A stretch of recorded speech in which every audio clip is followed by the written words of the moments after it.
Alain, propos d'un Normand. L'amour de la paix. La plupart des hommes aiment la paix, non pas tant par la peur que par un goût de l'ordre et de l'équilibre. Et si ce goût n'était pas bien naturel, la souveraineté de l'homme sur les bêtes et sur les choses serait inexplicable. Ceux qui disent que la guerre est partout, et qui apportent comme preuve les colères, les violences, les haines, les rivalités, les ruses, argumentent à côté. Car il n'y a pas de plus mauvais animal de guerre qu'un voleur, un jouisseur, et, en résumé, un homme qui se voit au centre du monde et tire tout à lui.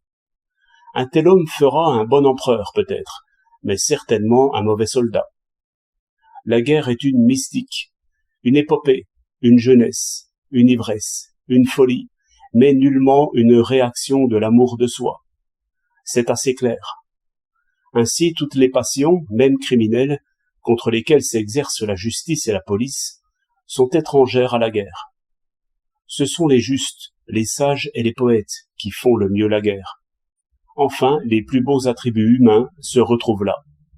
Il n'y a point de guerre dans le monde animal, point de paix non plus. Exceptons les fourmis, mais convenons aussi qu'elles offrent des vertus de coopération, c'est-à-dire des vertus de paix. Paix et guerre se ressemblent.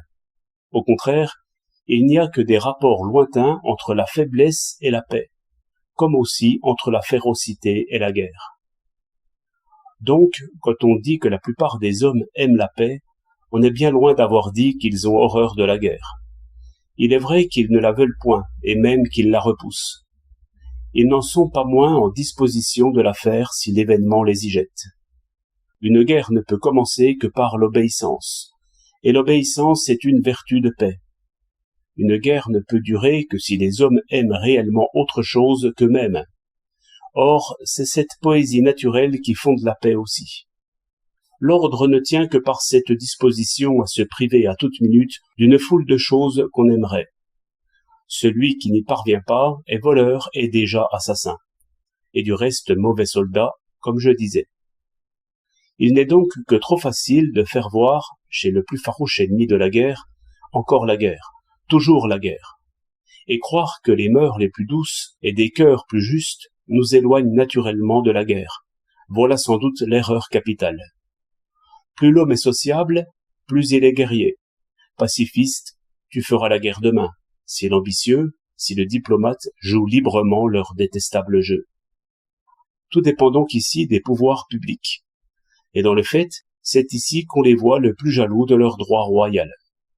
Mystérieux, fermé et secret.